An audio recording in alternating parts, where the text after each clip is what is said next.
মেন্ডেনহল আইস caves, Alaska. আলাস্কার মেন্ডেনহল আইস caves এক বরফের গুহা, যার ভেতরে লুকিয়ে আছে নীল রবের এক স্বপ্নের জগৎ।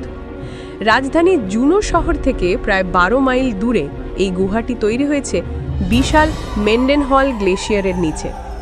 বাইরে থেকে যেটা সাদা বা ধূসর বরফের পাহাড় মনে হয়, কিন্তু যখন সূর্যের আলো পুরো বরফের স্তর ভেদ করে ভেতরে প্রবেশ করে, বরফ অন্য সব রং শোষণ করে নেয়। শুধু নীল রং প্রতিফলিত হয়, ফলে পুরো গুহা যেন আকাশের নিচে নয়, আকাশের ভেতরেই তৈরি হয়েছে। এই গুহাগুলো কিন্তু চিরস্থায়ী নয়। প্রতিটি গ্রীষ্মে বরফ গলে গিয়ে তৈরি করে নতুন স্রোত, আর সেই জল ধীরে ধীরে বরফ কেটে বানিয়ে ফেলে নতুন পথ। এমনভাবে জন্ম নেয় নতুন গুহা আর বিলীন হয় পুরনোগুলো।